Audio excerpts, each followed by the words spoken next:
Shalom Bapak Ibu yang kasih Tuhan. Shalom. Di nama Tuhan. Mari saya ada undang Bapak Ibu untuk kita panggil berdiri. Menyerahkan ibadah pada pagi hari ini. Dan kita berdoa sehati membawa bangsa dan negara kita dalam tangan Tuhan. Haleluya. Kami bersyukur Tuhan. Kami bangga punya Allah seperti Engkau. Terima kasih buat pemeliharaanmu. Terima kasih buat berkat-Mu. Terima kasih buat perlindungan-Mu yang begitu nyata dalam hidup kami. Pagi hari ini Tuhan membawa segenap hidup kami dalam tangan kuasa-Mu. Kami rindu memuji memuliakan Engkau. Mengagungkan Engkau Raja di atas segala raja. Kami percaya Engkau sudah ada di tempat ini. Dan biarlah setiap pribadi lepas pribadi mengalami perjumpaan dengan Engkau. Pagi hari ini kami satukan hati kami membawa bangsa kami dalam tangan kuasa-Mu. Kami percaya Tuhan mempunyai rencana yang indah atas bangsa kami. Indonesia ada dalam rencana-Mu. Indonesia ada dalam kemuliaan-Mu. Terima kasih Bapa. Memberkati pulau lepas pulau. Provinsi lepas provinsi. Kota lepas kota. Di dalam tangan kuasa-Mu kami menyerahkan semuanya Tuhan. Para pemimpin kami dari pusat sampai daerah kami menyerahkan semua dalam tangan kuasa-Mu. Bila roh yang daripada Tuhan, hikmat kebijaksanaan yang daripada Allah menyertai kehidupan mereka. Sehingga Tuhan mereka boleh memimpin bangsa ini dengan takut akan Tuhan. Terima kasih Bapa, kami menyerahkan khususnya untuk kota Blitar, Kabupaten Blitar. Kami menyerahkan dalam tangan kuasa-Mu. Memberkati Tuhan Bapak Bupati beserta wakilnya, aparat pemerintah daerah yang ada. Biarlah mereka Tuhan boleh memimpin kota Blitar untuk semakin hari semakin maju, menjadi teladan bagi kota-kota yang lain. Terima kasih Bapak, khususnya kami menyerahkan untuk desa Mudangan, Karanganyar Barat, Karanganyar Timur, menyerahkan semua dalam tangan kuasa-Mu. Perkebunan Karanganyar di mana gereja ini boleh berdiri, biarlah Tuhan Kau akan memberkati. Terima kasih Bapak, menyerahkan untuk Bapak Gembala yang Tuhan tempatkan di tempat ini untuk menggembalakan domba-domba-Mu. Biar Kau berikan kekuatan, kesabaran, hikmat, kebijaksanaan yang daripada Allah. Engkau memberkati segala kebutuhannya.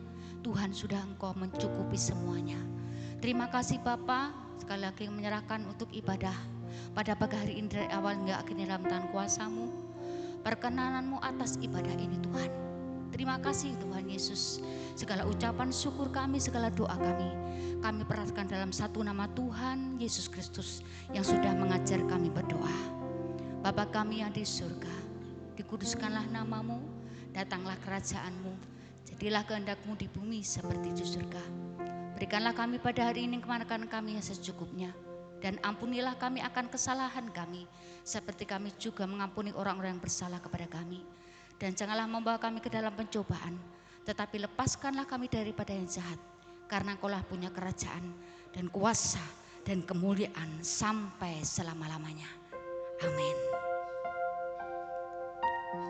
Biarlah kita bawa hati kita yang penuh dengan ucapan syukur ke dalam tangan Tuhan.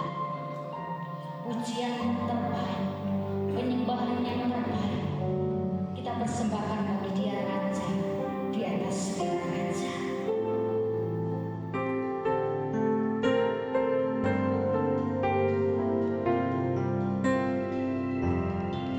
Mari segenap hatimu katakan bersama. Ya Tuhanku, aku hendak bernyanyi bagimu selama ku hidup. Ya Allahku, aku hendak bermazmur bagimu selagi ku ada. Ya Tuhanku, ya Tuhanku, aku hendak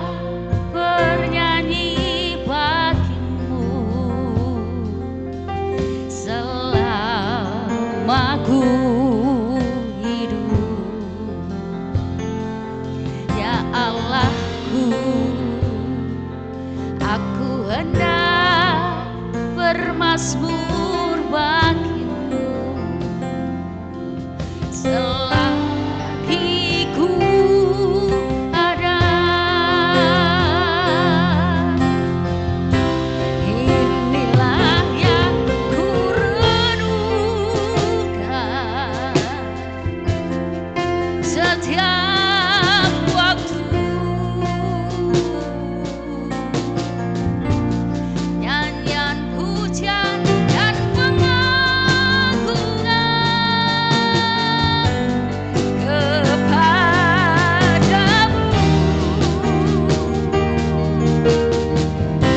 Biarlah manis kau dengar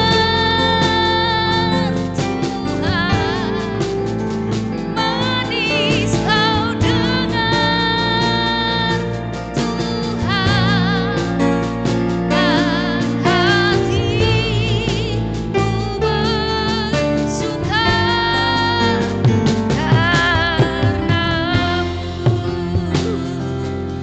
Lebih sungguh katakan, ya Tuhan, ya Tuhanku, aku hendak bernyanyi bagimu selama ku hidup. Ya Allahku, aku hendak bermasmur bagimu selagi ku ada. Inilah yang ku renungkan setiap waktu. Biarlah segala pujian kami hanya bagimu Tuhan, segala pengagungan kami hanya bagimu Raja di atas segala raja. Kepadamu biarlah manis kau dengar, biarlah manis kau dengar Tuhan, manis kau dengar Tuhan, kan hatiku bersuka karenamu. Dengan segenap hati, dengan segenap jiwa katakan, ya Tuhanku, aku hendak bernyanyi bagimu selama kami hidup, selama ku hidup. Ya Allahku, aku hendak bermasmur bagimu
setiap waktu kami mau mengagungkan Engkau,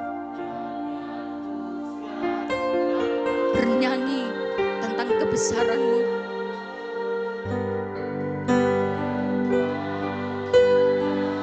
Biarlah manis Kau dengar, biarlah manis Kau dengar, ya Tuhanku.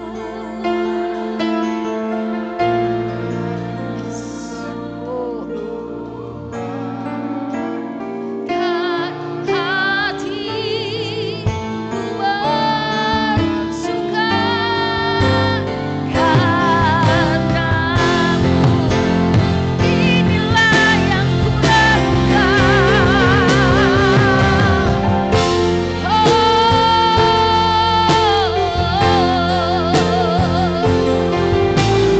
Setiap waktu, setiap saat,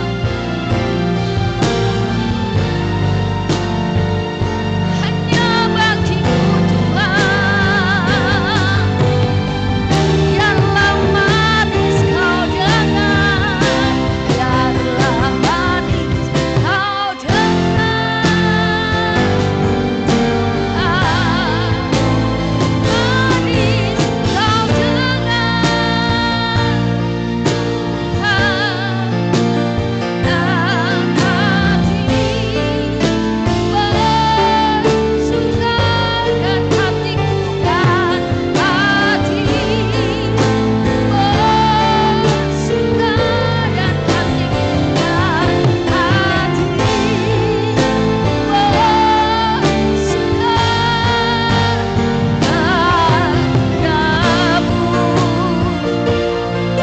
Dan hatiku bersuka hanya karena Engkau Yesus. Kami memuji-Mu, kami menyembah-Mu, oh Rajaku, oh Tuhanku. Biarlah manis Kau dengar, segala pujian, segala pengagungan hanya bagi-Mu Yesus. Terpujilah Engkau Tuhan Raja di atas segala raja. Segala maralala-masyo, Kau yang layak Tuhan, layak dipuji, layak disembah. Seumur hidupku, selama hidupku, ku mau memuji-Mu Tuhan, ku mau menyembah-Mu Yesus. Thank you. Terima kasih Tuhan.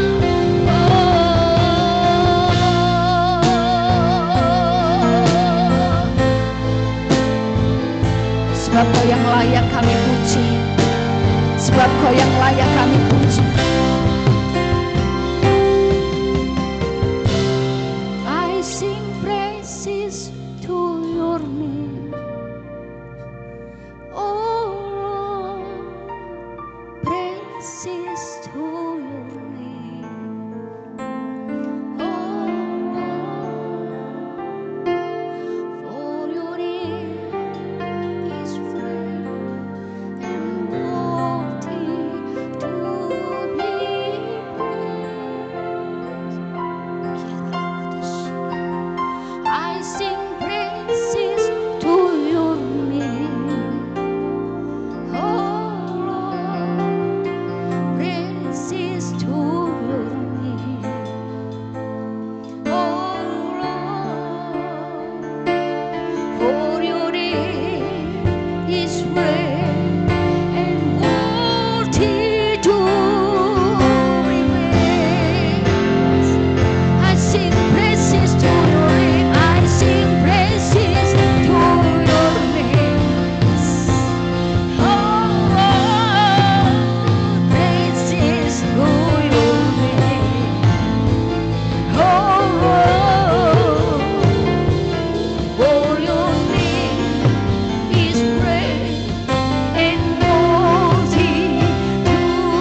bagimu Tuhan.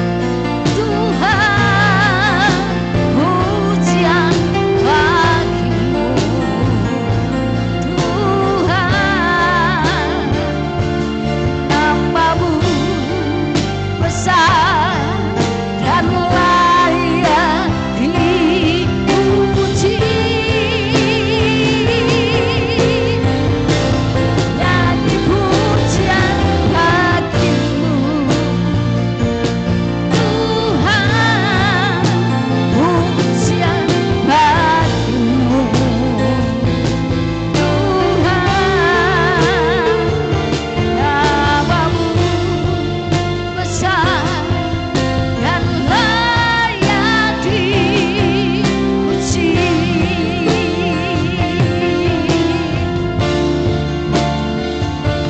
Namamu besar dan layak dipuji. Namamu besar Tuhan. Namamu besar dan layak dipuji. Bagimu segala pujian dan sembah kami, Raja di atas segala raja. Ialah segala yang bernafas memuji dan memuliakan Tuhan. Setiap kita yang di tempat ini yang siap memuji nama Tuhan, mari sama-sama katakan amin. Shalom Bapak Ibu. Shalom. Haleluya. Saya percaya meskipun sekarang ini mungkin saudara ada masalah, tapi hati kita tetap bersuka cita karena kita percaya Allah yang kita sembah sanggup untuk melakukan perkara yang besar. Amin. Angkatlah suaramu untuk memuji Dia, beri yang terbaik bagi hari ini. Amin. Semua tepuk tangan. Angkat pujian, tanggalkan bebanmu. Tak perlu kau khawatir, sebab Dia sanggup.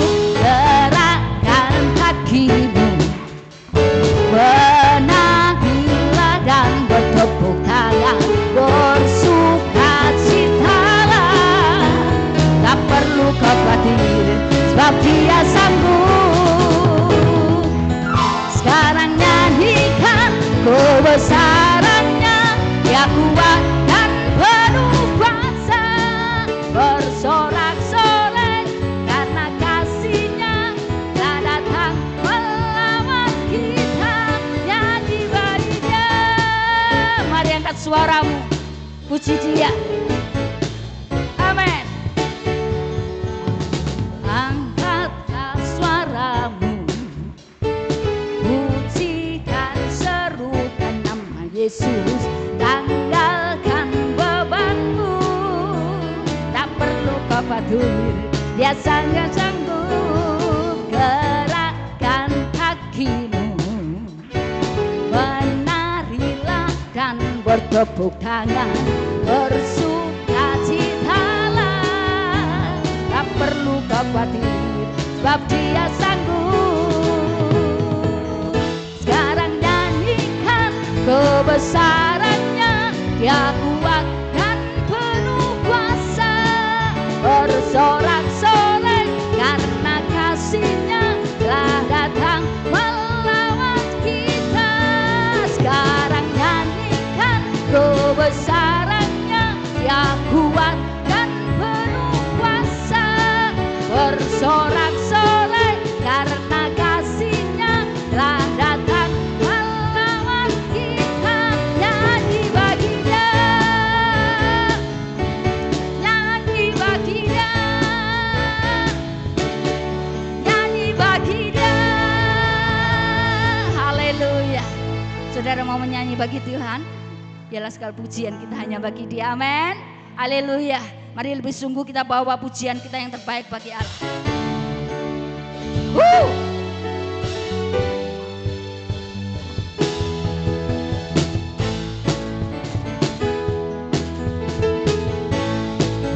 Amin. Nyanyi puji Tuhan, bangun baik kudusnya. Di tempat ini Yesus telah hadir.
Haleluya.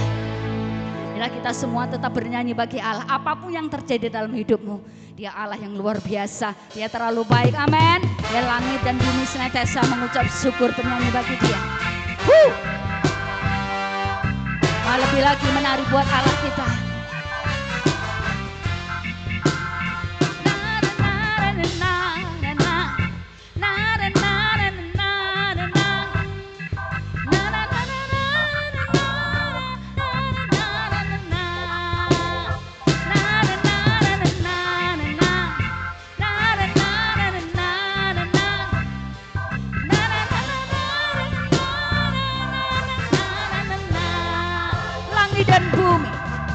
Langit dan bumi, pujilah Tuhan, sebab Dia ciptakan semuanya. Keagungannya mengatasi langit bumi, sembah sujud di hadapannya. Ku puji, ku sembah, ku puji, ku sembah Yesus Kristus Sang Penebus.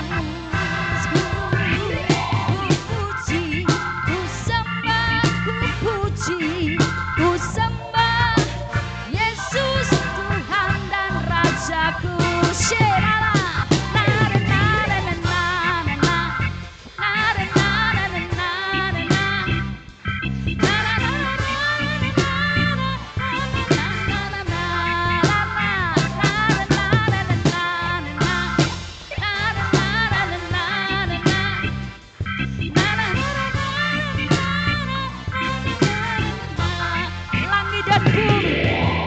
Langit dan bumi, pujilah Tuhan, sebab Dia ciptakan semuanya. Keagungannya mengatasi langit bumi, sembah sujud di hadapannya. Katakan ku puji, ku sembah, ku puji, ku sembah Yesus Kristus Sang Penebus. Ku puji, ku sembah, ku puji, ku sembah Yesus Tuhan Rajaku. Haleluya, haleluya, amin. Haleluya, amin. Haleluya, amin. Haleluya, amin. Say haleluya, haleluya. Semua tepuk tangan di atas kepala. Haleluya, amin. Haleluya, amin. Haleluya, amin. Haleluya, haleluya, amin. Haleluya,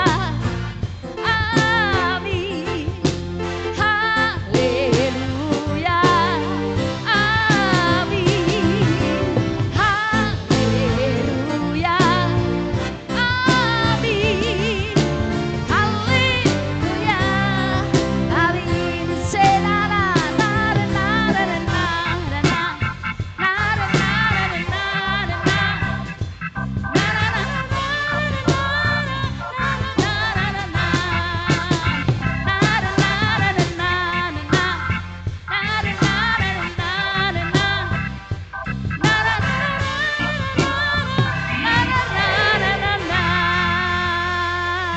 Amin, haleluya. Puji nama Tuhan. Terpujilah Dia yang menciptakan langit bumi dan segala isinya, yang berdaulat atas saudara dan saya. Dialah Allah yang berkuasa dan berdaulat. Amin. Mari lebih lagi kita mau nikmati Dia melalui firman Tuhan. Lebih dalam lagi, serahkan kehidupan kita, hati kita dalam tangan Tuhan.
dalam surga, kami mengucap syukur buat kesempatan melayani pertemuan yang indah pada pagi hari ini. Kau telah utus hamba-Mu untuk datang ke gereja Tuhan. Pakai hamba-Mu ini dengan segala kekuranganku. Jangan biarkan dosaku menghalangi berkat Tuhan tercurah atas jemaat Tuhan. Dan Allah Roh Kudus, Engkau yang menjelaskan dengan bahasa yang paling sederhana, agar setiap kami boleh memahami berita firman-Mu pagi hari ini. Pimpin hati, pikiran kami, fokus pada penyampaian firman Tuhan, agar kami pulang membawa berkat-berkat terbaik di dalam kehidupan kami. Di dalam nama Tuhan Yesus Kristus kami mengucap syukur. Amin. Amin. Silakan duduk Bapak Ibu Saudara, shalom semuanya. Ya, saya belum lihat Bu Sis ya. Mana Bu Sis? Oh, sekolah minggu ya. Ya, senang sekali bisa melayani pemberitaan firman. Terima kasih Bapak Pendeta Demi Kok. Saya panggilnya Om Demi. Salah satu orang yang berjasa mengajarkan musik ke saya, main organ dulu ya. Tadi saya perjalanan dari Blitar ya, kami nginep di Blitar. Saya lupa-lupa ingat jalan karena sudah 30 tahun ya, meninggalkan Nglego. Jadi ikuti GPS sambil kena kabut yang sangat tebal. Dan saya sangat bersuka cita ketika mulai mengenali beberapa tempat. Dan ketika lewat Jalan Sulaiman saya langsung teriak, nah itu saya dulu tinggal di situ. Gitu ya. Jalan Sulaiman. Ya. Lalu saya ikuti jalan terus, saya sampai di penataran jalan yang turun menukik itu, saya bilang istri sama anak saya di belakang ya. Saya bilang itu loh jalan khasnya di sini. Dan kami melanjutkan ke Karanganyar, puji Tuhan, mepet sekali memang. Karena punya baby nggak mudah ya. Dengan segala urusan baby agak ribet. Bapak Ibu Saudara, ada yang masih ingat saya enggak? Jemaat-jemaat zaman dulu masih ya, sudah berapa tahun, 30 tahun lewat, sudah luar biasa. Sejak dari kecil tinggal di umur 4 tahun ya, kami sekeluarga pindah ke Nglego. Lalu saya SD di Nglego 3. Lalu dari SD Nglego 3 sekolah ke SMP Negeri 1 Blitar. Ya, jadi Nglego itu tempat yang membentuk saya banyak sekali dalam hal apapun. Lalu dari Nglego kami pindah ke Kediri. Melayani di Kediri selama 3 tahun di SMA, saya SMA Petra Kediri. Setelah itu kuliah ke Surabaya, di Universitas Kristen Petra Surabaya, dan berlanjutlah kuliah yang lain sampai lulus S3 di teologi. Jadi puji nama Tuhan, ceritanya panjang sekali. Saya yang nakal, saya yang banyak bergerak di dunia sekuler. Saya enggak mau jadi pendeta karena lihat hidupnya pendeta itu susah di Nglego gitu kan ya. Jadi betul-betul nggak mau jadi pendeta, itu bertengkar dengan mami itu ada bertahun-tahun. Karena itu doa mami Ruth yang mendoakan saya mau jadi pendeta. Tapi saya tolak bertahun-tahun bertengkar, terus saya melarikan diri dari pelayanan, hidup di dunia sekuler. Belajar ilmu psikologi, jadi motivator dulu. Dipanggil perusahaan-perusahaan untuk melatih perusahaan-perusahaan. Jadi coach, jadi motivator. Tapi kemudian perjalanan hidup ya, luar biasa Tuhan atur. Dari dunia musik, saya bikin album rekaman rohani. Jadi kalau saudara tahu artis-artis rohani sekarang, itu sebagian adalah teman-teman saya waktu kuliah. Seperti ada Edward Chen, ada Frankie Kuncoro, ada Fandi, banyak Mira Prayogo, banyak sekali artis-artis rohani. Lalu dari bermusik juga Tuhan percayakan anak Nglego ini ya. Sebenarnya yang lahir di Nglego adik bungsu saya ya, Kristi ya. Saya lahirnya di Kertosono. Kalau sudah tahu kompetisi Indonesian Idol, saya jadi juri yang di lokal, di Surabaya sama Bandung, 2010, 2011, 2012, 2013. Jadi sebelum ketemu yang di TV, ketemu juri-juri artis yang di TV, ketemu Indra Lesmana zaman itu ya, dan teman-teman yang lain, itu yang di Surabaya ketemu saya dulu, ngantri ribuan orang. Jadi perjalanan seorang anak desa membuktikan bahwa kata-kata papi saya, Roni, kita tinggal di desa, kita enggak punya uang. Tapi kalau mau berhasil, jadilah orang pintar. Kalau mau berhasil, andalkan Tuhan, banyak berdoa. Itu sudah saya buktikan. Seorang anak desa lulusan SD Nglegok 3, dipakai Tuhan di Surabaya, di Bandung, di kota-kota, melayani, dan dari jalur apapun yang Tuhan percayakan, semua Tuhan bawa, Tuhan sertai berhasil. Di musik berhasil, di menulis buku berhasil, menjadi coach berhasil, semuanya oleh karena kemurahan Tuhan. Jadi Bapak Ibu Saudara yang punya anak, walaupun tinggal di Karanganyar, jangan memberi pesan yang negatif pada anak-anak.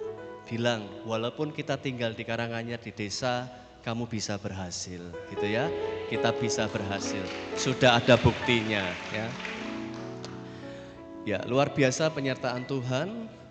Dan pagi hari ini saya mau kita merenungkan ada 2 level kerohanian. Ya, slide-nya bisa ditampilkan.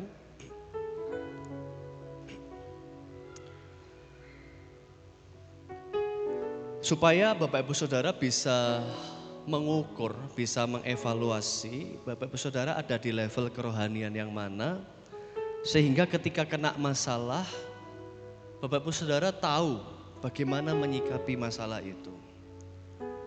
Jadi kalau Bapak Saudara punya anak, punya bayi, itu pertumbuhan bayi kita tidak bisa dipaksakan, tidak bisa dikarbit. Kalau buah dikarbit bisa lebih cepat matang, tapi kalau anak tidak bisa. Dia bertumbuh sesuai pola genetikanya. Kita harus sabar nunggu. Ada yang lebih pintar ngomong duluan, ada yang lebih pintar jalan duluan, ada yang lebih pintar bahasa, ada yang lebih pintar olahraga, ada yang lebih pintar masak, ada yang lebih pintar nyanyi. Semua ada pola genetikanya. Nah itu nggak bisa dipaksakan. Orang tua harus paham anaknya kelebihannya apa, kekurangannya apa, lalu mendidik anaknya sesuai dengan kelebihan kekurangan anaknya. Nah, di dalam kerohanian kita juga seperti itu. Nanti kita akan belajar ada 2 jenis kerohanian, 2 tingkat, 2 level. Kalau levelnya lebih rendah itu level 1, levelnya lebih tinggi rohaninya level 2. Nah, kalau masih level 1 nanti kita akan lihat bagaimana dan level 2 bagaimana. Kita akan pelajari ya yang level pertama. Level pertama ini adalah orang Kristen yang kerohaniannya belum dewasa. Mungkin dia orang Kristen mula-mula, baru beberapa tahun jadi orang Kristen. Tapi mungkin juga dia orang Kristen yang sudah jadi orang Kristen puluhan tahun, tetapi karena beban masalah berlarut-larut, mungkin sakit gak sembuh-sembuh, mungkin ekonomi, hutang gak selesai-selesai, mungkin masalah keluarga, pasangan suami istri selingkuh gak selesai-selesai, anak nakal gak selesai-selesai, bertahun-tahun beban masalah itu menghajar, akhirnya dia menjadi remuk, kerohaniannya sedang remuk. Nah, kisah ini, level ini kerohanian belum dewasa atau sedang remuk ini diwakilkan oleh Israel ketika mereka baru keluar dari Mesir. Mesir menjadi tempat penjajahan Israel begitu lama, puluhan tahun.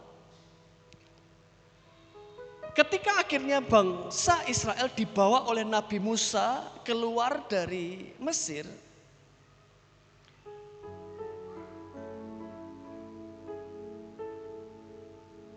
Fir'aun tidak rela. Kemudian Tuhan turunkan tulah demi tulah memaksa Israel keluar. Akhirnya Fir'aun melepaskan Israel keluar. Nah, setelah Israel keluar, Fir'aun berubah pikiran, dikejar lagi Israel. Kirim pasukan tentara, kejar. Israel melarikan diri, tiba-tiba berhadapan dengan laut yang bernama Laut Tiberau. Dari belakang dikejar masalah, di depan menghadapi lautan masalah. Tapi di sini kalau kita perhatikan, bangsa Israelnya ini tergolong bangsa Israel yang sudah punya iman pada Allah atau belum? Belum. Mereka baru kenal Allah. Selama hidup mereka menyembah berhala, berhalanya Mesir. Ini adalah gambaran simbol orang Kristen yang baru saja kenal Allah. Bisa juga menjadi simbol orang Kristen yang puluhan tahun sudah jadi Kristen, tetapi karena penjajahan dosa, penjajahan masalah, lagi remuk mentalnya, mental budak. Mental budak yang dibawa keluar dari perbudakan.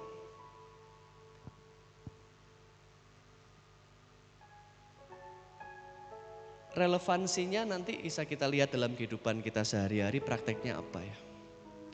Begitu mereka kena masalah di depan lautan Tiberau, di belakang dikejar sama pasukan Mesir, kita akan lihat Tuhan meminta mereka apa?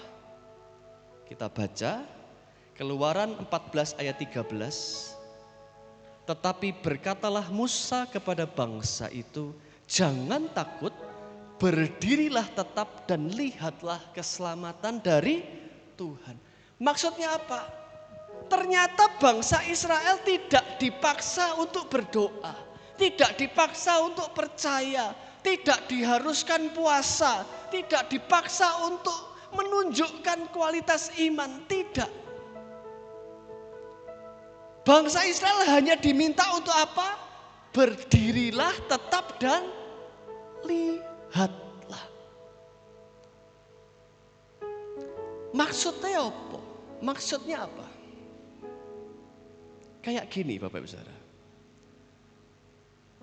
Mungkin ada yang jemaat Kristen mula-mula di tempat ini atau sedang masalah berat walaupun sudah jadi orang Kristen puluhan tahun. Terus saudara datang kepada pemimpin saudara. Pak, saya lagi ada masalah. Masalah uang lah, masalah sakit lah, masalah keluarga atau masalah apa.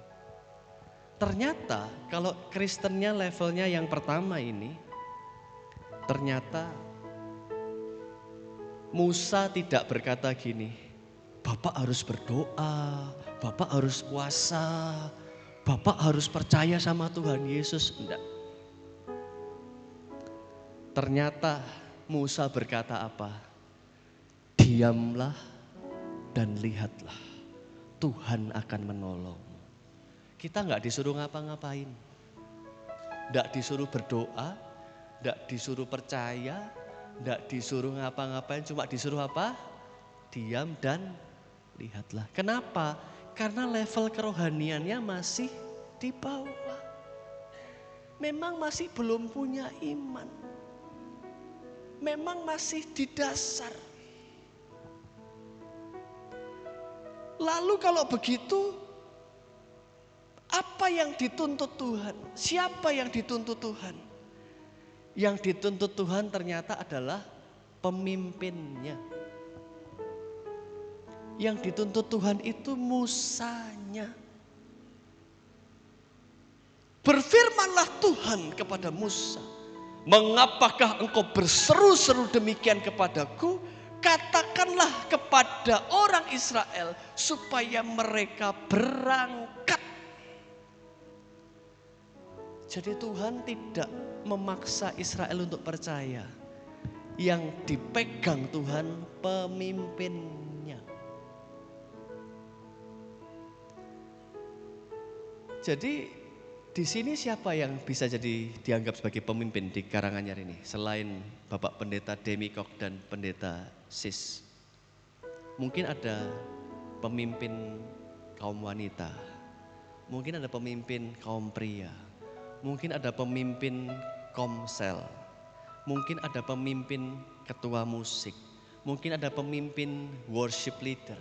Mungkin ada pemimpin singer. Mungkin ada pemimpin sekolah minggu. Mungkin ada pemimpin apa di gereja ini, saya tidak tahu. Dan yang jelas ada lagi yang namanya kepala keluarga, itu juga pemimpin. Suami-suami. Ketika anakmu yang belum percaya sama Tuhan, "Pah, aku bingung mau ujian. Pah, aku bingung ada masalah." Lalu saudara sebagai ayah tahu anak saudara belum punya iman sama Tuhan. Level kerohaniannya masih di bawah. So enggak bisa paksakan anak saudara. Le, Dok, Mas, Dek, Kakak, kamu harus percaya Tuhan. Kamu harus percaya Tuhan. Enggak bisa. Karena levelnya masih di bawah. Lalu siapa yang harus tanggung jawab? Orang tuanya. Gembala sidangnya. Pemimpinnya. Kalau saudara berani jadi pemimpin, itu tanggung jawab besar di hadapan Tuhan.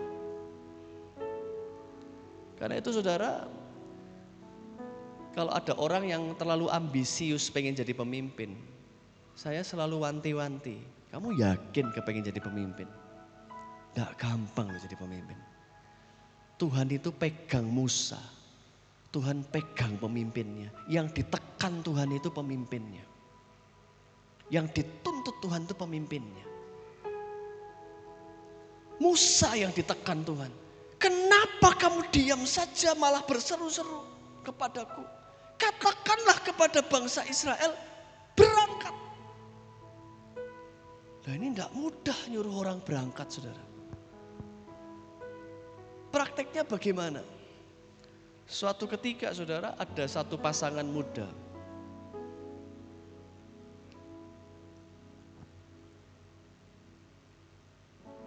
Mereka punya anak bayi lahir dengan kelainan jantung. Yang nangani dokternya hanya ada dokter di Surabaya 1, Jakarta 1. Seluruh Indonesia hanya 2. Mereka konsultasi ke Jakarta, dibilang kelainan jantung ini harus segera dioperasi. Anaknya masih bayi ya, umur 1 bulan atau 2 bulan. Harus segera dioperasi sebelum usia 2 tahun. Kalau enggak dioperasi sebelum usia 2 tahun, umurnya nanti pendek. Kemungkinan berhasil operasi besar. Dan setelah operasi umurnya akan panjang. Biayanya berapa? Hampir 1 miliar. Mereka enggak pakai asuransi. Mereka keluarga yang cukup mampu. Mereka kumpulkan uang, berangkat Jakarta operasi. Selesai operasi 1 hari kemudian, bayi itu tiba-tiba kolaps. Kondisinya menurun. Dokter itu tidak sempat lagi bawa bayi ini ke ruang operasi. Masih di ruang observasi, di ruang kamar pasien. Bayinya dibedah lagi. Pakai tangan telanjang, masukkan, jantungnya dipompa. Beberapa menit kemudian meninggal dunia. Pasangan ini stres, depresi. Hancur. Walaupun mereka orang Kristen yang sudah lama, tapi beban masalah kematian anak pertama ini betul-betul menghajar mereka. Imannya rontok, habis. Hidup dalam rasa frustrasi, depresi bertahun-tahun. Setelah bertahun-tahun, Tuhan izinkan hamil lagi, punya anak yang kedua. Mulai biru-biru bibirnya, diperiksakan kelainan jantung lagi. Lebih parah dari yang pertama. Lalu mereka telepon saya. Panggil saya Koroni. Koroni bisa ngobrol. Kami ketemu di satu restoran masakan Korea. Makan, lalu mereka cerita tentang kondisi anaknya. Dan mereka bilang, kami harus operasi atau lanjut. Karena kondisinya lebih parah dari anak pertama. Dokter bilangnya sama, harus cepat operasi sebelum usia 2 tahun. Keluarga bilang apa? Mama bilang jangan operasi, tapi kami bingung. Saya bilang, mari kita doa dan puasa. Kami berempat doa puasa, mereka suami istri, saya suami istri berdoa puasa. 1-2 hari kemudian, beberapa hari kemudian, telepon lagi. Saya tanya istri saya, bagaimana kamu dapat apa dari Tuhan? Maaf sayang, aku gak dapat apa-apa. Saya tanya sama mereka berdua, dapat apa dari Tuhan? Maaf Koroni, kami gak dapat apa-apa. Berarti keputusan tanya saya. Gampang gak saudara? Seperti Tuhan berkata kepada Musa, katakan berangkatlah. Ini, berangkat operasi atau tidak?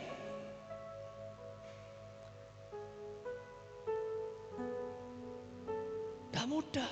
Mereka orang Kristen lama, tapi masalah menghajar mereka habis imannya. Saya tidak bisa bilang sama mereka, percaya sama Tuhan, Tuhan tolong, harus doa puasa, bertobat. Kayaknya kalau masalah itu selalu karena dosa, belum tentu loh. Orang sakit belum tentu karena dosa.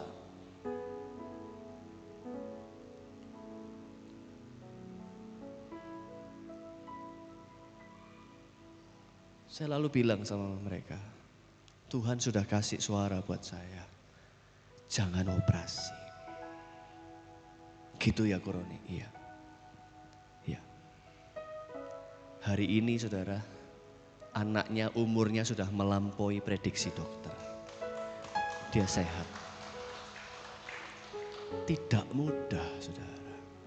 Tetapi perhatikan prinsip di sini. Untuk jiwa-jiwa baru dan orang-orang Kristen lama yang imannya sedang hancur, kita para pemimpin tidak bisa menuntut mereka iman. Yang dituntut Tuhan kita pemimpinnya. Bisakah kita pada saat itu kita yang menyuarakan suara Tuhan, kita yang pakai iman kita yang pakai hikmat dari Tuhan untuk beri petunjuk. Dan itu tidak mudah.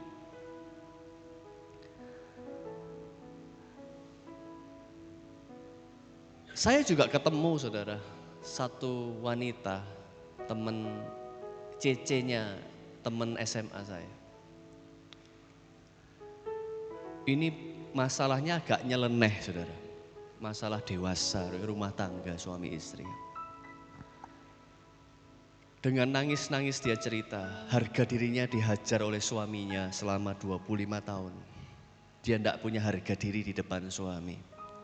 Kenapa? Karena selama 25 tahun pernikahan, ini mohon maaf ya, agak dewasa ya. Selama 25 tahun pernikahan, berbicara hubungan suami istri. Suami ini selama 25 tahun tidak pernah minta duluan. Selalu istri yang minta duluan. Suami ini gaya sombong, dia bikin istrinya yang harus minta duluan. Jadi selama 25 tahun istri ini seperti tidak punya harga diri di hadapan suami. Dia nangis cerita. Dia tidak punya iman, bukan orang Kristen lama, bukan orang Kristen baru. Gak jelas agamanya apa. Ke gereja ya melok ke gereja, ke kelenteng ya melok ke kelenteng. Gak jelas pokoknya. Saya tidak bisa bilang percaya Tuhan Yesus tolong, tidak bisa. Saya bilang, saya akan berdoa. Saya berdoa, saya berdoa, saya berdoa. Dan Tuhan kasih petunjuk, saya bimbing dia.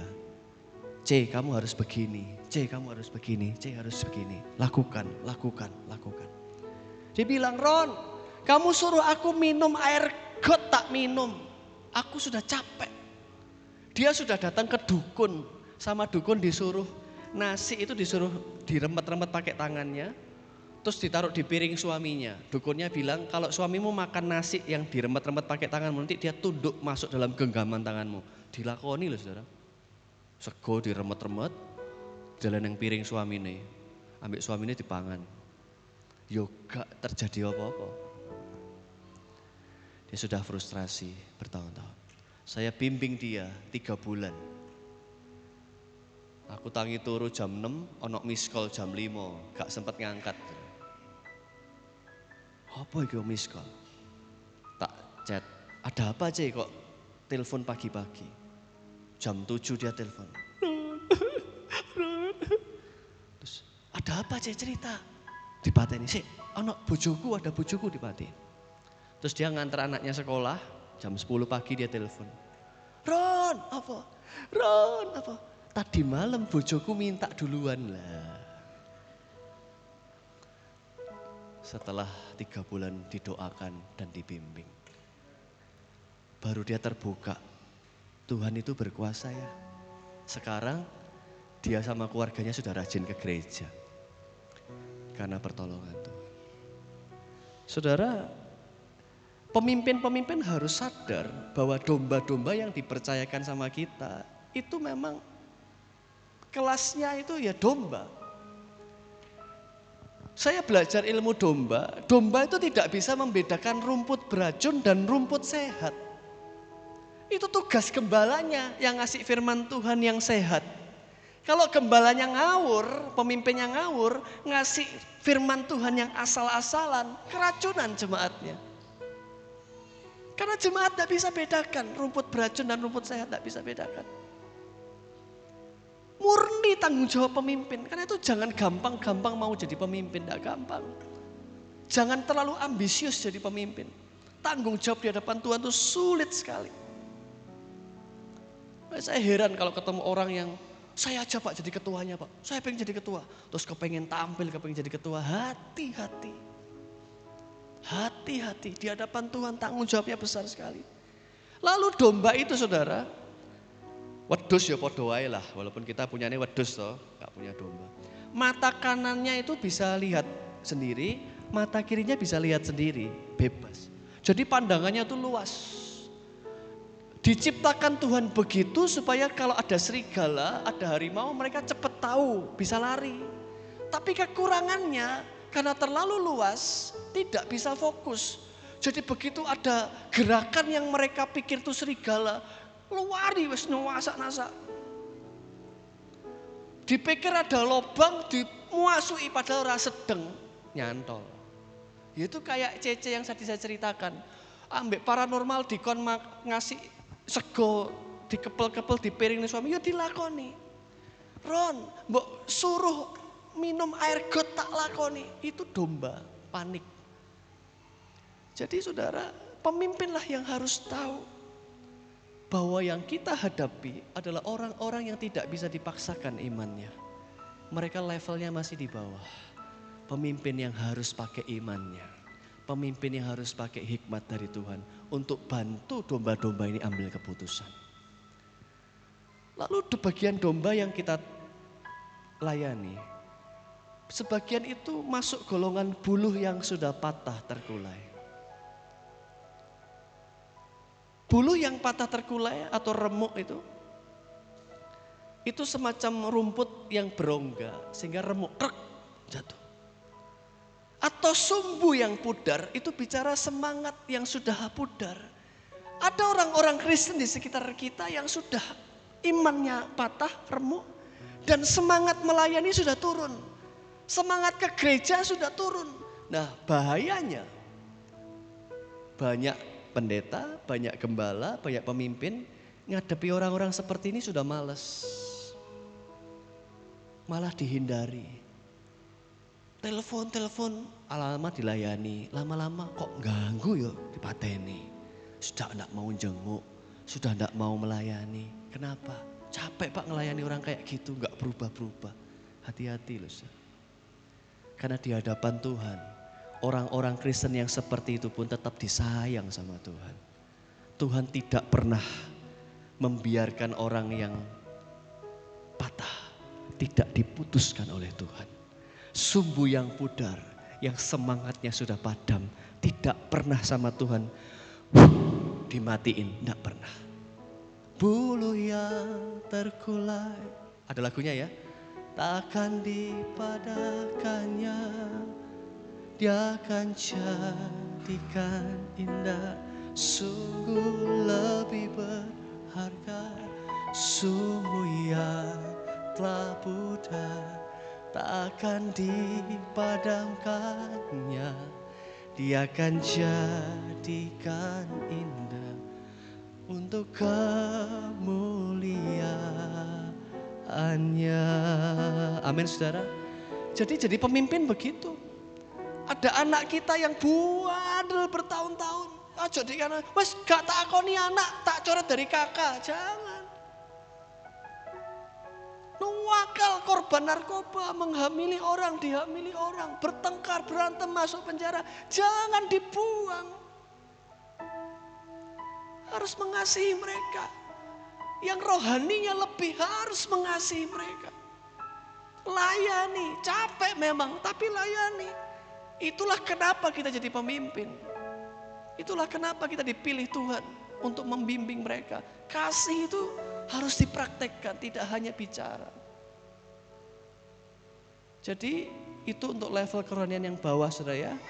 Yang dituntut Tuhan bukan mereka. Yang dituntut Tuhan siapa? Pemimpinnya. Mari kita belajar level kerohanian yang kedua.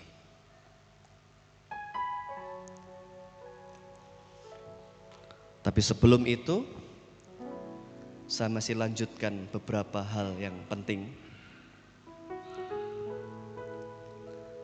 Bicara pemimpin. Kemudian Tuhan pakai Musa. Pemimpin sudah tahu, Musa sudah tahu, Tuhan, baiklah. Aku yang dipakai Tuhan untuk taat. Tapi kemudian pemimpin bingung. Aku harus bagaimana mengurus jemaat ini, mengurus domba. Prinsipnya adalah Tuhan memakai sarana yang sudah ada pada pemimpin. Musa bilang, Tuhan, aku tidak pandai bicara, aku berat lidah. Memang Musa itu gagap. Dari bahasa Ibraninya dia gagap. Tuhan, aku tidak pandai bicara. Bagaimana aku bisa berkata-kata atas nama Tuhan? Tuhan berkata, engkau memang gagap. Aku utus Harun sebagai juru bicara. Tuhan, aku tidak punya apa-apa. Apa yang harus kukatakan, apa yang harus kulakukan kalau Israel meminta ini? Tuhan berfirman kepada Musa, Musa, apa yang ada di tanganmu? Tongkat. Mulai dari Keluaran 4 ayat 2 sampai seterusnya Tuhan buktikan. Tuhan pakai tongkat sederhana itu sebagai saluran berkat Tuhan. Terus menerus. Tongkat itu yang dipakai untuk membelah laut Tiberau. Tongkat itu yang dipakai untuk memukul batu dan keluar air. Tongkat itu terus menerus yang dipakai untuk menunjukkan tanda-tanda mujizat. Lalu dalam hidup kita bagaimana? Suami-suami, kepala rumah tangga, ayah-ayah, pemimpin-pemimpin, gembala gereja ini, pemimpin pendeta-pendeta, siapapun majelis atau apapun di gereja ini. Sarana apa yang ada padamu? Tuhan, saya tidak punya uang. Tuhan, saya bukan orang pintar. Tuhan, saya tidak punya koneksi. Tuhan, saya tidak punya kekuasaan besar. Sarana apa yang ada padamu?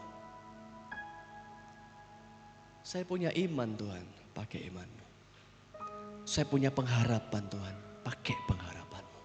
Saya punya kasih Tuhan, pakai kasihmu. Tuhan, saya nggak punya uang, tapi saya punya sabar Tuhan. Tak lakoni dah bertahun-tahun saya doakan, saya sabar bisa Tuhan. Jadilah sabar itu sebagai kekuatanmu. Karena itu yang kau miliki. Saya mau Tuhan bertekuk lutut berdoa setiap hari 1 jam mendoakan suami saya, mendoakan istri saya. Lakukan itu doa 1 hari 1 jam kalau itu yang ada padamu. Saya bisa kerjasama Tuhan. Saya luas ketemu orang, saya tidak egois, saya bisa kerjasama. Kerjasamalah. Saya rajin Tuhan orangnya. Bangun pagi tak lakoni Tuhan. Saya tidak malas-malas. Lakukanlah ketekunanmu itu. Apapun yang ada padamu, tongkat apa yang kau punya, Tuhan bisa pakai itu untuk mengubah orang-orang yang kau pimpin. Jadi para pemimpin harus tahu, ketika saudara takut di hadapan Tuhan, Aku memimpin keluargaku ini gimana? Aku memimpin jemaat bagaimana? Aku memimpin kelompok sel bagaimana? Tuhan, aku dipilih jadi ketua musik bagaimana? Tuhan, aku dipilih jadi ketua kaum wanita bagaimana? Tuhan, aku dipilih jadi ketua sekolah minggu bagaimana? Aku takut Tuhan. Apa yang ada padamu? Aku cuma punya kerendahan hati Tuhan. Dan aku mau berdoa untuk mereka. Lakukan itu. Maka aku akan jadi pemimpin yang dipakai Tuhan. Apa yang ada padamu? Musa menjawab, tongkat. Apa yang ada pada pemimpin di tempat ini? Pakailah itu. Maka Tuhan akan pakai engkau menjadi pemimpin yang luar biasa. Saya lihat banyak gereja besar di Surabaya, variasi saudara. Ada gembala yang belas tidak bisa khotbah saudara. Tapi gerejanya besar sekali. Kenapa? Dia cuma punya kemampuan manajemen. Dia ngatur timnya. Ada gereja lain, tidak bisa manajemen, tidak bisa khotbah. Dia cuma tahu berdoa, gerejanya dipakai Tuhan. Jadi setiap keluarga juga begitu. Saya ketemu banyak keluarga sederhana. Orang tuanya hanya tukang beca, anaknya jadi master, jadi dosen, jadi dokter. Orang tuanya hanya petani, anaknya jadi kerja di luar kota, di luar negeri. Berhasil kenapa? Tidak pakai uang banyak, tidak pakai sesuatu yang hebat. Bukan orang pintar, tapi apa? Mereka tahu aku punya lutut untuk bertelut Tuhan. Aku hanya bisa berdoa. Lakukan itu berdoa. Apa yang ada padamu, lakukanlah itu. Saudara, Ernest Shackleton itu pemimpin yang luar biasa. Dipimpin Ernest Shackleton itu mungkin pengalaman yang luar biasa bagi 27 timnya. Melakukan perjalanan menyeberangi laut Antartika. Mereka pikir mereka bisa bertahan dengan kapal mereka, tapi kapal mereka ternyata hancur. Terapung-apung di lautan penuh es selama berbulan-bulan. Lalu akhirnya mereka ambil keputusan, ini makanan kita sudah mau hampir habis. Mereka lanjutkan perjalanan hanya dengan sekoci, perahu kecil. Sampai ke satu pulau, Elephant. 556 km pakai perahu. Kenapa? Hanya itu yang mereka punya. Sampai di pulau itu, mereka berunding. 5 orang terkuat pemberani ikut Ernest lanjutkan perjalanan cari pertolongan. 1.300 km. Itu Surabaya Makassar lewat laut Sekoci. Frustrasi, depresi, pengen mati. Tapi Ernest selalu teriak, kita bisa, Tuhan pasti tolong, kita bisa, jangan menyerah. Itu pemimpin yang hebat. Kenapa? Ernest bilang, aku enggak punya apa-apa. Aku cuma punya perahu kecil, aku cuma punya suara bilang jangan takut, jangan patah semangat, jangan khawatir, kita pasti bisa. Aku cuma punya suara. Aku enggak punya uang, kita enggak punya kapal besar, kita enggak punya ilmu yang hebat. Kita cuma punya keberanian dan suara. Dia lakukan itu. Dan Tuhan tolong 28 orang selamat semuanya. Pertanyaannya, saudara kira-kira anak-anak saudara nanti selamat semua enggak masuk surga? Jemaat saudara nanti kira-kira selamat enggak semua masuk surga? Saudara dipercaya Tuhan berapa orang saudara pimpin? Apakah semuanya akan saudara bawa selamat sampai ke surga?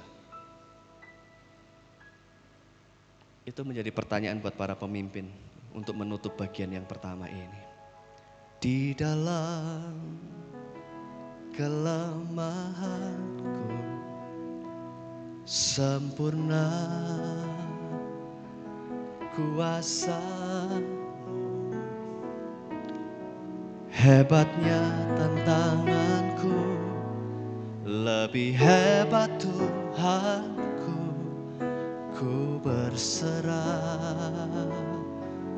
kepadamu yang membelah laut, yang teduhkan badai, yang mustahil pun terjadi. Karena kuasa-Mu yang pegang hidup yang buka jalan bagiku. Kau pembuat mujizat sejati yang membelah laut yang terduga, badai yang mustahil pun terjadi karena kuasa-Mu yang pegang hidupku, yang buka jalan bagiku. Kau pembuat mujizat sejati. Kalau saudara taat sama Tuhan sebagai pemimpin, pakai sarana yang ada padamu, percayalah lewat sarana yang saudara punya, laut akan terbelah, pemulihan terjadi, mujizat terjadi. Amin. Yang kedua, orang-orang Kristen yang level kerohaniannya sudah cukup dewasa.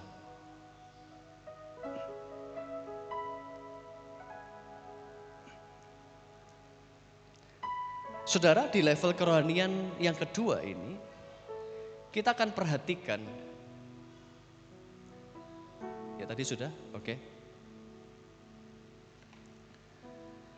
Bangsa Israel ini masuklah ke padang gurun.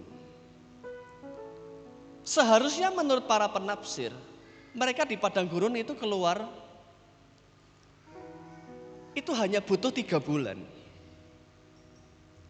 Tapi kenapa butuh 40 tahun? Karena bebal, suka protes. Tuhan, masih enak tinggal di Mesir. Kami mau balik ke Mesir. Menghasut teman-temannya. Ini gantikan saja Musa, nggak bisa jadi pemimpin. Mereka protes terus, marah terus. Akhirnya Tuhan nggak suka. Jadi 40 tahun itu sengaja sama Tuhan diputar-putar itu untuk apa? Menghabiskan generasi tua-tua. Biar mati di padang gurun. Salah satu tujuannya itu. Biar mereka habis di padang gurun. Akhirnya yang tua-tua, yang jahat-jahat, yang bebal-bebal ini. Mati. Cucu-cucunya lahir. Anak-anak muda mulai lahir. Pemimpin-pemimpin yang baru mulai lahir. Mereka mulai dengar, Tuhan berkati kita.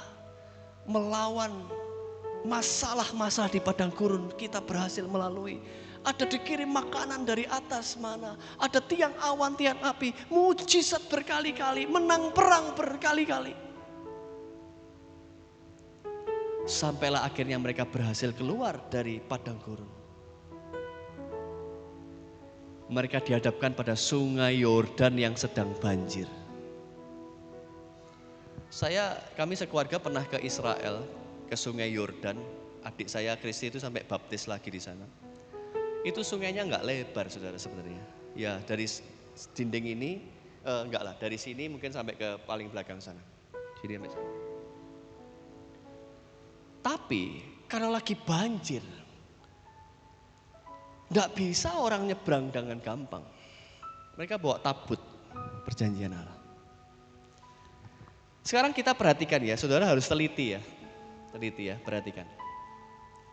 Tadi di bagian pertama, waktu menghadapi Laut Tiberau, Tuhan perintahkan Musa untuk membelah laut. Lautnya terbelah, bangsa Israel baru melangkah. Bagian pertama. Diamlah dan lihatlah Allah yang berperang. Israel hanya melihat Musa yang pukul, das, laut terbelah. Bangsa Israel nyebrang, lautnya sudah terbelah. Tapi di bagian yang kedua ini beda. Sungai Yordan sedang banjir. Apakah Tuhan bilang, Israel diamlah dan lihatlah, Musa pukul, ini enggak ada Musa lagi, Yosua ya.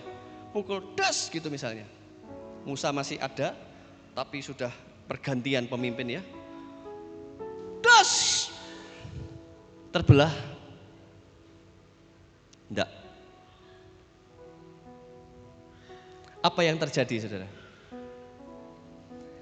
Orang Israel harus melangkah masuk. Dia melihat, kita akan belah sungai Yordan. Nanti kalau sudah terbelah kita melangkah. Seperti peristiwa Laut Tiberau. Enggak begitu. Ternyata apa? Orang Israel harus masuk ke tengah banjir. Kenapa? Karena ini beda. Ini anak-anak muda Israel yang sudah punya iman. Mereka sudah punya iman. Mereka sudah mengalami pertolongan Tuhan bertahun-tahun. Beda, level kerohaniannya sudah beda. Ini level kedua. Nah, apa yang terjadi di level kedua?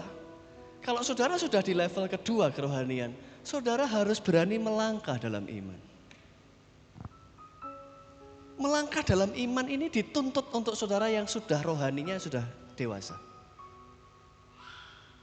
Sudah beda. Tidak lagi diam dan lihatlah. Lautan akan terbelah, sungai Yordan akan terbelah. Engkau tinggal melangkah. Tidak. Kalian pembawa tabut, melangkahlah. Janji Tuhan, begitu kalian melangkah, barulah air akan surut. Jadi diperlukan keberanian untuk melangkah. Ini menjadi tantangan. Kalau Bapak Ibu Saudara merasa rohaninya sudah lumayan dewasa, ketika ada masalah, saudara tidak harus selalu cari pemimpin. Pemimpin yang baik itu melatih anak-anak muda, melatih jemaat untuk jadi dewasa. Pada saat gembalanya lagi sibuk, gembalanya lagi gak enak badan, lagi tidur. Kalau saudara domba yang jemaat yang masih bawah, saudara nelpon gembala, masuk akal. Tapi kalau sudah cukup dewasa, saudara ini Pak Gembala lagi gak bisa ditelepon. Saudara kumpulkan sendiri keluarga saudara. Saudara pimpin doa sendiri. Di dalam nama Tuhan Yesus ada kesembuhan. Bisa terjadi. Di dalam nama Yesus ada pertolongan. Tidak perlu panggil pendeta, bisa saudara. Bisa.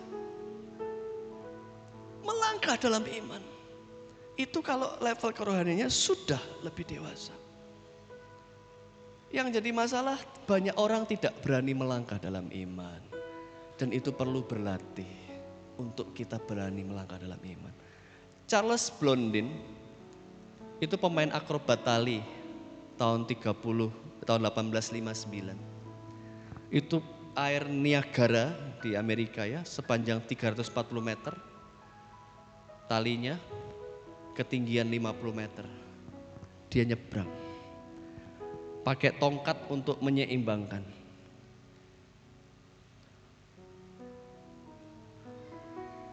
Setiap kali dia mau nyebrang dia teriak, siapa yang percaya saya bisa nyebrang? Tepuk tangan, dia percaya. Dia nyebrang. Balik lagi tepuk tangan. Sudah perform berbulan-bulan, semua orang percaya dia bisa nyebrang dengan selamat, balik dengan selamat. Suatu hari dia bawa kereta, kayak becak gitu ya, kereta. Taruh di atas misalnya garis ini talinya, taruh. Siapa percaya saya bisa nyebrang dengan mendorong kereta ini? Percaya. Dia dorong. Dia bisa balik lagi, dorong lagi. Besoknya lagi, siapa percaya saya bisa dorong kereta lewat tali? Percaya lagi, tepuk tangan. Setelah 1 minggu terdengar kabar, hebat loh Charles sekarang. Tidak cuma pakai tongkat, pakai kereta. Tambah banyak penontonnya. Dia buktikan lagi berhari-hari. Siapa percaya saya bisa nyebrangi? Tepuk tangan lagi. Udah ngumpul banyak. Dia lagi-lagi mau lewat dengan kereta. Dia teriak lagi. Siapa percaya saya bisa seberang pakai kereta? Semua angkat tangan. Kalau Bapak Ibu Saudara percaya, ayo siapa yang berani naik dalam kereta? Gak ada yang mau naik, saudara. Awak muai. Aku tak nonton. Kamu aja. Gak berani. Tapi kalau Charles yang lakukan, percaya Pak. Percaya hanya di mulut. Tapi saat harus bertindak melangkah dalam iman, tidak semua orang bisa melakukan. Itu tidak mudah. Sangat tidak mudah. Jadi saudara, kalau level kerohanian kita sudah di level yang kedua, mari belajar melangkah dalam iman. Tuhan, aku mau berlatih, ndredeg sih Tuhan, ndredeg, tapi aku melangkah. Jalankan. Level kerohanian yang sudah dewasa yang kedua, itu peka dengan kemauan Tuhan. Daud berhadapan dengan Filistin, dikepung dia. Daud tanya sama Tuhan, Tuhan, ini aku harus maju perang atau aku sembunyi? Tuhan bilang, aku akan membiarkan engkau perang, maju perang. Majulah Daud perang. Menang Daud. Beberapa hari kemudian, di situasi yang sama, Daud ketemu Filistin lagi. Apakah Daud langsung maju perang lagi? Tidak. Dia tanya lagi, ini hebatnya Daud. Daud itu dalam idiom bahasa Inggris, a man after my own heart. Itu Tuhan sendiri yang ngomong. David is a man after my own heart. Daud adalah orang yang hatinya paling mirip dengan hatiku. Sayang terjemahan Alkitabnya kurang bagus. Daud adalah seorang yang berkenan di hatiku. Padahal tidak hanya berkenan. Itu paling mirip dengan hati Tuhan. Jadi idiom a man after my own heart itu kalau saudara punya anak lebih dari satu, saudara bandingkan. Yang ini kayak bapak lek marah diem, ya ini kayak mae lek marah ngomel-ngomel misalnya gitu ya. Ini kayak bapak seneng pecel, ini kayak ibu seneng gado-gado misalnya gitu ya. Nah, favoritisme dalam keluarga itu biasa. Ya, orang tua yang mengasihi satu karena lebih cocok sama anak yang ini, yang bapak lebih cocok sama anak ini, ibu lebih cocok sama anak itu biasa dalam keluarga. Tapi tidak membuat pilih kasih, tidak membuat cintaku padamu berkurang, tidak. Hanya karena lebih mirip. Itu Daud. Tuhan sendiri bilang, Daud itu hatinya paling mirip dengan hatiku. Daud itu ngerti memperlakukan Tuhan. Jadi dia tanya lagi sama Tuhan. Ketemu Filistin di situasi yang sama. Dia tanya lagi sama Tuhan, Tuhan lawannya Filistin lagi. Sekarang bagaimana? Aku harus berperang lagi seperti yang dulu ataukah aku diam saja? Dan kali ini Tuhan berkata apa? Diamlah dan lihatlah. Tuhan yang akan berperang bagimu. Saudara, Tuhan kalau berperang bagi Daud, itu mirip Tuhan berperang bagi Gideon. Kalau Gideon lawan bangsa Midian, Daud lawan Filistin. Kalau Gideon, itu lawannya dibikin tusuk-menusuk sendiri. Sama, Tuhan polanya begitu. Ketika Daud berdiam diri, itu Tuhan bikin lawannya tuh saling berperang sendiri, bunuh-bunuhan. Saya beberapa kali ikut perdebatan agama di TikTok. Dengerin. Saya enggak mau ikut masuk ke sana karena saya sudah diperingatkan sama istri, kamu nih punya anak istri ojo macam-macam loh ya. Gitu ya, bahaya ya wis. Paling dengerin enggak munculkan kamera, ya, enggak munculkan wajah. Saya hanya ngasih pesan ke orang-orang Kristen yang berdebat itu. Saya bilang, saya bantu kamu ya, kalau bingung jawab kamu tanya aku, tak bantu jawab. Suatu kali saya bilang sama salah satu itu, orang itu, jangan selalu diladeni, belajar dari Daud, peka. Ada saatnya kamu berargumen dengan mereka, ada saatnya kamu diam, harus peka sama Tuhan. Dan suatu kali betul-betul terjadi, dia diam. Mirip peristiwa Gideon, mirip peristiwa Daud melawan Filistin, Gideon lawan Midian. Itu lawannya yang hantem-hanteman sendiri. Bisa bunuh-bunuhan sendiri di TikTok. Bukan enggak gitu, ini kitab kita kan enggak ngomong gitu, kitab kita kan ngomong gini, malah berantem sendiri. Saya bilang, itu lihatan, itu Tuhan yang tolong kamu. Mereka yang jadi berantem sendiri. Kalau waktunya kita disuruh Tuhan, diam. Jadi saudara, kita harus peka dengan kemauan Tuhan. 20 tahun yang lalu, saya di Surabaya kan ngajar piano saudara ya. Ada satu istri profesor itu murid saya privat. Saya ngajar piano pop dan jazz gitu ya. Jadi dia suka jazz, saya ngajar jazz. Nah, lalu si istri dan suami ini panggil saya untuk makan malam dan cerita, profesor itu cerita. Ternyata profesor ini kan ngajar di kelas S2 ya, kelas master, magister gitu ya. Ada mahasiswinya yang jatuh cinta sama profesor ini. Padahal jelas profesor ini sudah berkeluarga. Tapi jatuh cintanya tuh ngawur saudara, sudah fanatik gitu ya, sudah terobsesi. Jadi si perempuan mahasiswi ini sampai tahu lokasinya profesor tuh kemana saja.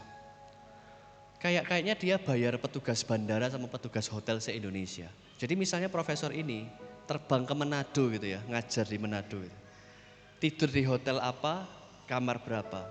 Itu si wanita tuh bisa nyusul persis di hotel yang sama. Kok tahu dia kalau nggak bayar petugas hotel, petugas bandara? Tahu. Lalu dia kirim pesan ke handphonenya si profesor. Prof, lagi di hotel ini kota Manado ya, di kamar 212 ya. Aku di kamar 312 loh, berarti profesor di bawah, aku di atas loh, lah mesum chatnya. Sengaja mesum-mesum gitu, berarti profesor di bawah, aku di atas ya, kayak gitu, mancing-mancing gitu. Nah itu semua chatting itu ditunjukkan ke saya. Mereka sampai stres, istrinya sampai kurus, luar biasa. Istrinya cukup tinggi, 160 cm, kurus sampai 40 kiloan gitu, kurus sekali. Masuk pengadilan, si wanita ini diputuskan pengadilan tidak boleh mendekati si profesor lebih dekat dari 100 meter, maksimal 100 meter.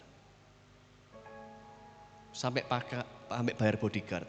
Begitu ketemu si wanita, langsung profesornya dilindungi bodyguard. Wanita itu bisa gila, datang waktu profesor itu ulang tahun, jam 12 malam datang ke rumah profesor bawa roti tar.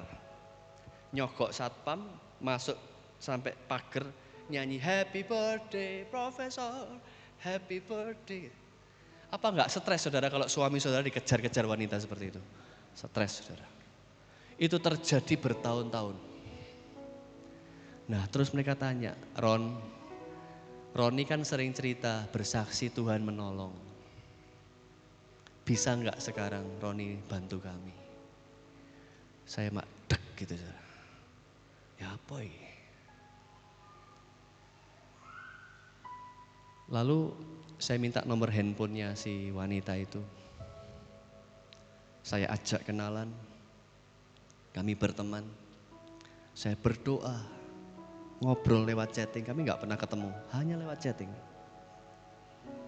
SMS, zaman itu masih SMS sudah. SMS. Setelah hampir 2 tahun, kurang beberapa bulan, Roh Kudus bekerja. Tuhan kasih suara itu ke saya bilang, katakan kepada wanita itu, jangan biarkan orang lain tidak menghargaimu.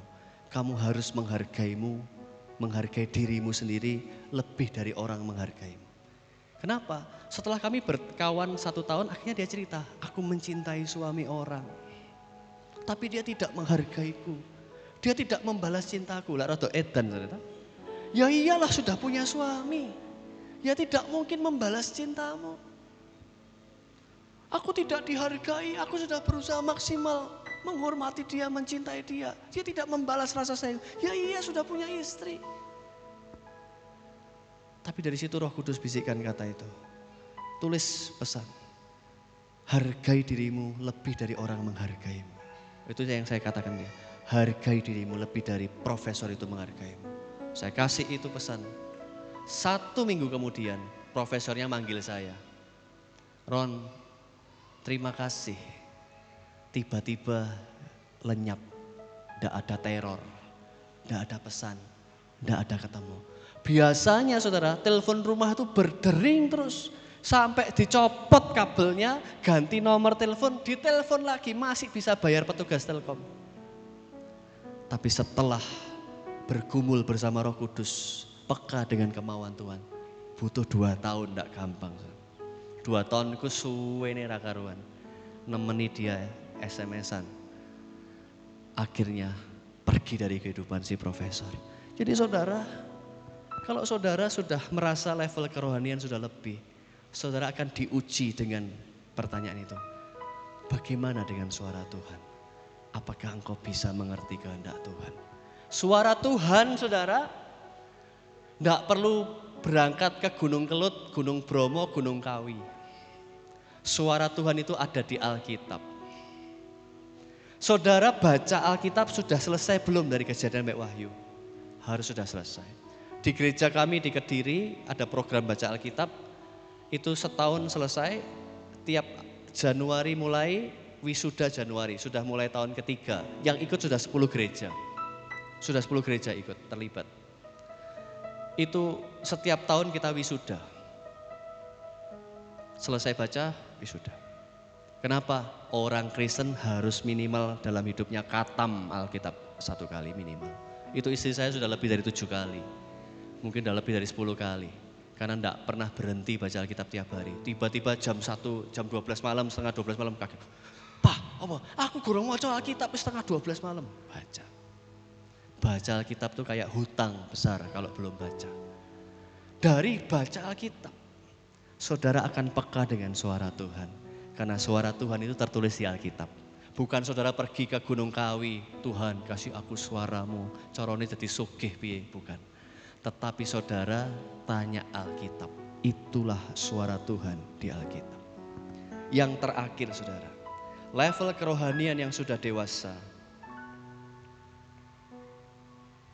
tetap memuji dan menyembah Tuhan di tengah masalah. Sadrak, Mesak, Abednego, di tengah masalah berat, mereka tetap memuji menyembah Tuhan.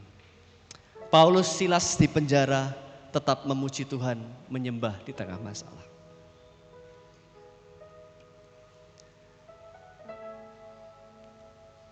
Tahun 2002, saya rekaman album rohani dengan teman-teman band. Album kami meledak di pasaran. Di radio-radio rohani tahun 2002 itu nomor 1. Kami ngalahin lagunya GMB. Bila kulihat wajahmu, itu nomor 2. Lagu kami nomor 1. Di Surabaya ya. Ngetop waktu itu. Terus kami diundang tampil di Jawa Pos. Natal Jawa Pos. Latihan. Kurang 1 minggu mau tampil, itu malam itu kami geladi bersih. Saya naik sepeda motor, ngebut hujan. Bulan Desember. Ternyata di Jalan Jemur Andayani itu baru selesai sorenya jalan raya itu dibangun pembatas jalan. Bangun pembatas jalan. Separuh tok gitu. Saya enggak tahu wong hari-hari lewat enggak ada pembatas jalan. Tak tabrak. Des. Hancur remuk sepeda motornya. Remuk pipi saya, gigi hilang 3. Dibawa kata saksi mata, saya masih bisa keluarin handphone, saya minta orang itu hubungi istrinya profesor yang nolong saya itu. Istri profesor yang tadi saya tolong itu. Jadi orangnya hubungi istri profesor itu, saya dibawa ke rumah sakit. Saya melek, sudah di rumah sakit RKZ, Surabaya. Disitulah muka bengkak, wajah remuk, gigi hilang 3.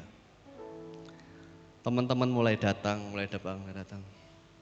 Dokter bilang, tunggu operasi 5 hari, bengkak kempes baru boleh operasi. Itu hari Senin, tunggu hari Jumat operasi. Tunggu kempes. Setiap ada jemaat datang, ada kawan datang, saya nyanyi.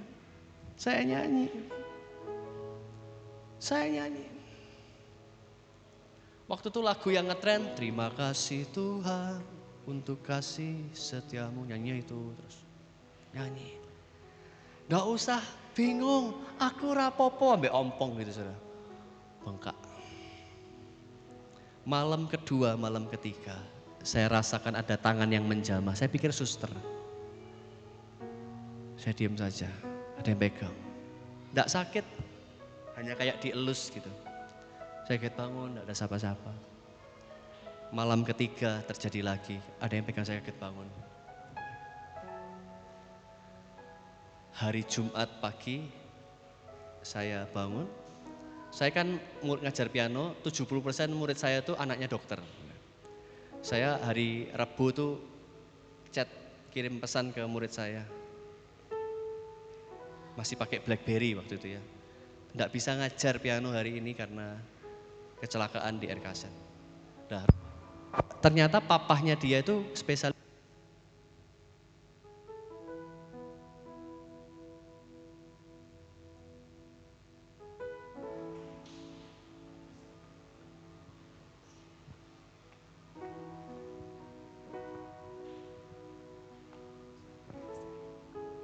Terus saya chat murid saya, enggak bisa ngajar piano hari itu karena di rumah sakit RKZ. Ternyata papahnya dia dokter spesialis bedah kepala RKZ, Dr. Ahmad Yusuf. Jadi Jumat pagi itu dia yang datang periksa saya. Pegang-pegang, Ron, kamu enggak usah operasi, sudah sembuh. Tulangnya sudah nyambung semua. Pulang saja. Mami Ruth, Papi Gideon tuh perjalanan dari Kediri ke Surabaya. Bawa uang 25 juta buat biaya operasi. Sampai Surabaya. Dari air mata menangis jadi tarian sukacita. Weh, sembuh, sembuh. Terjadi mujizat, kesembuhan. Sudah nyambung. Saudara, saya merenungkan peristiwa itu karena pujian dan penyembahan itu kuasanya nyata. Yang kedua, saya sembuh bukan hanya tulang nyambung, tapi hati saya disembuhkan. Kenapa hati saya disembuhkan? Sudah bertahun-tahun saya dilukai sama pendeta. Jadi waktu itu sebelum itu sama band saya ini biasa dipilih jadi pemain piano untuk acara-acara KKR besar di Surabaya. Ada hamba Tuhan KKR Kesembuhan Ilahi di gedung olahraga Stadion Tambak Sari Surabaya yang ribuan, puluhan ribu jemaat datang. Saya main keyboard, main. Tumpang tangan, ada orang lumpuh itu dijamah bisa jalan, saudara. Orang lumpuh itu bisa jalan. Saya heran, wih, mujizat Tuhan, orang lumpuh jalan. Saya kejar orangnya. Orangnya sudah hilang, saya tanya teman-temannya, orang mana itu? Di jalan ini, kira-kira kampung ini. Tak catat, besok minggu depannya saya nyari orang itu. Ketemulah di kampungnya dia, saya tanya tetangganya, Bapak itu ini. Orangnya bilang, enggak Mas, enggak pernah lumpuh orangnya. Loh berarti aku dibujui saudara, aku dibohongi sama pendeta. Ternyata mujizatnya palsu saudara, itu dibayar saudara. Wah saya sakit hati, bertahun-tahun saya sakit hati. Begitu ada kesembuhan, empret ngapusi, ora percaya, gak percaya. Bertahun-tahun saya hidup dalam kepahitan, gak percaya. Tetapi hari itu, setelah dokter spesialis bedah kepala datang dan pegang, Ron, kamu sembuh, gak usah operasi, boleh pulang. Saya bengong, sembuh. Tidak hanya tulang saya yang disembuhkan, hati saya juga dioperasi Tuhan.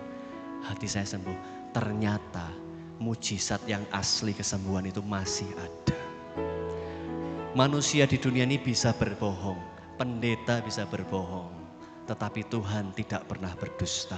Dia sanggup menyembuhkan kita. Amin. Ujilah aku Tuhan. Mari singer WL. Cobalah aku Tuhan, selidiki hatiku dan hatiku, mataku tertuju padamu.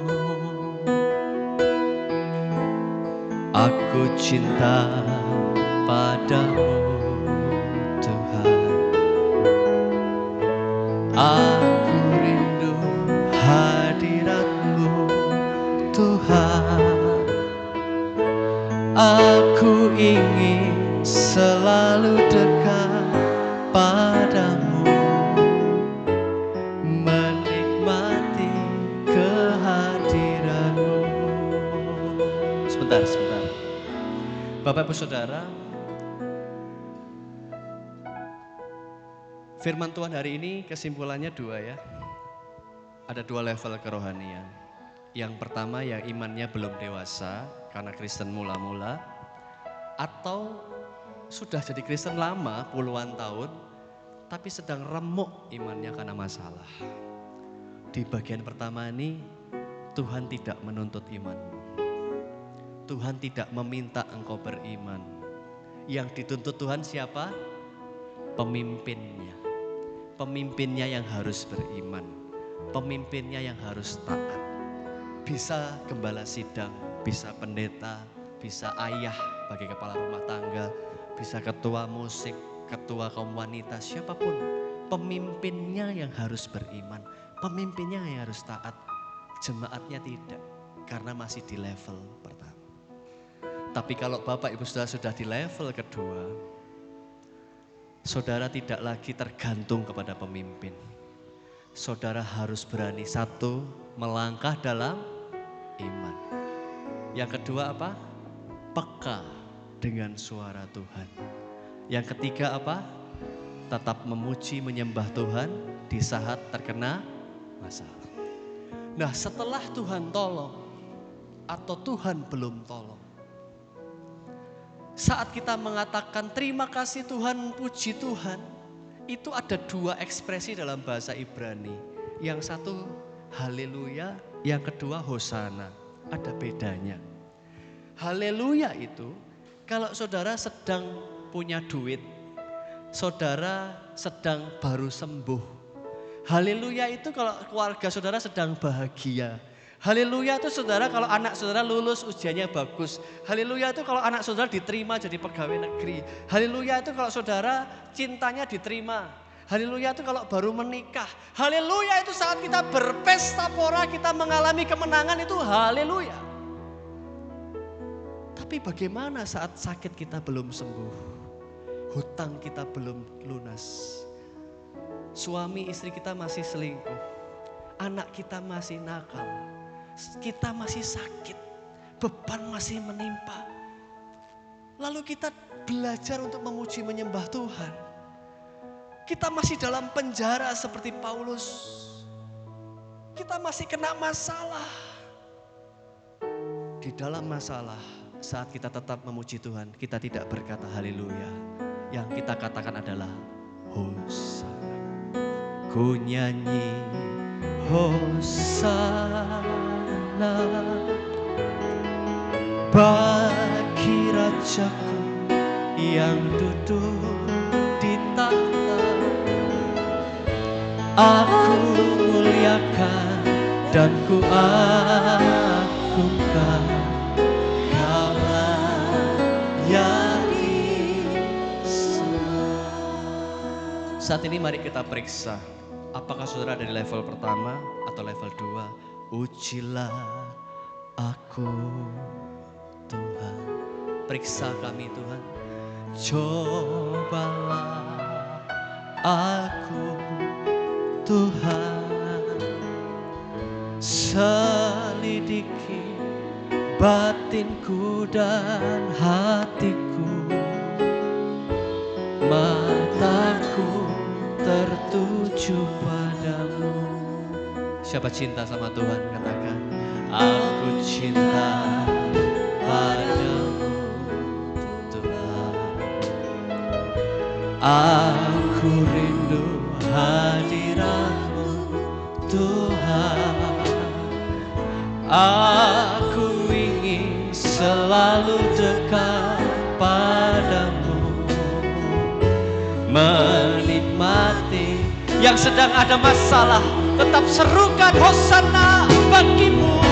Ku nyanyi hosana bagi Rajaku yang duduk di tahta. Aku muliakan dan ku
sekali lagi jemaat saja katakan, ku nyanyi Hosana,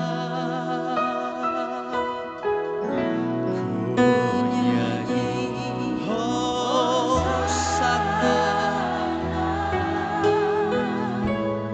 bagi Rajaku yang duduk di tahta. Aku muliakan dan ku agungkan, Kau layak disembah. Oh, ku nyanyi Hosana bagi Rajaku yang duduk di tahta. Aku muliakan dan ku agungkan, Kau layak disembah. Kau layak disembah. Kau layak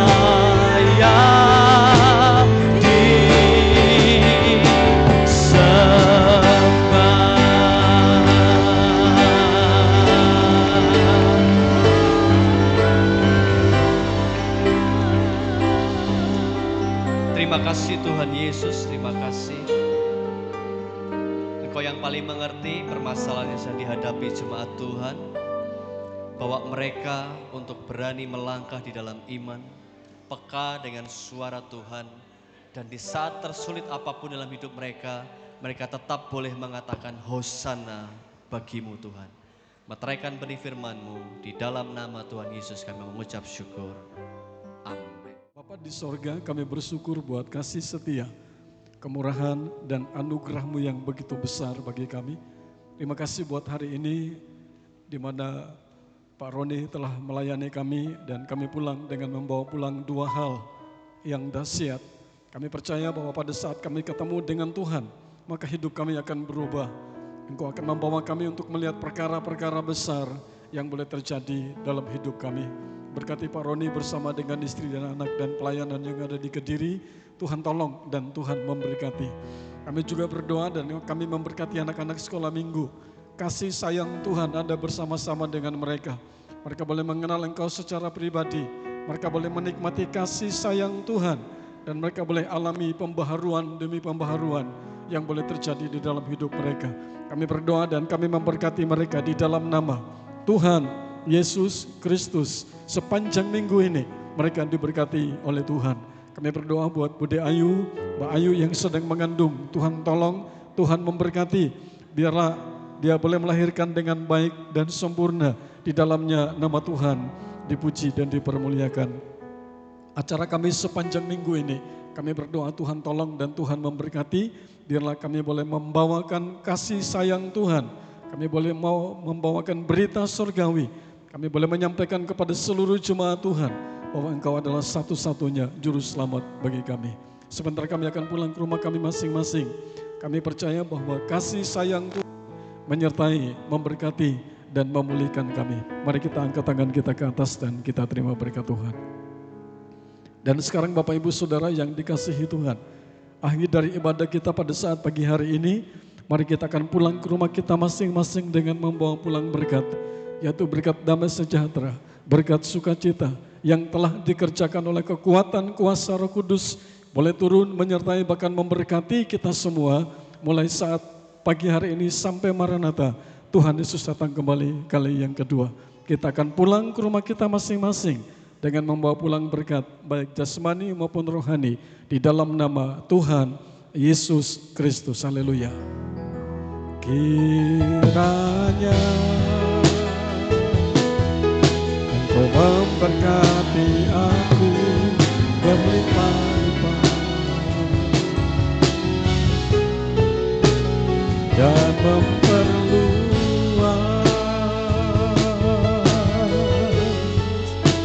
daerahku,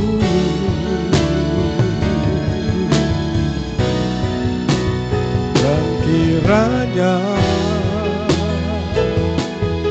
tangan-Mu menyertai aku dan melindungi aku daripada malapetaka, sehingga kesakitan tidak menimpa. Sehingga kesakitan tidak menimpa aku. Selamat pagi, selamat pulang, Tuhan Yesus memberkati.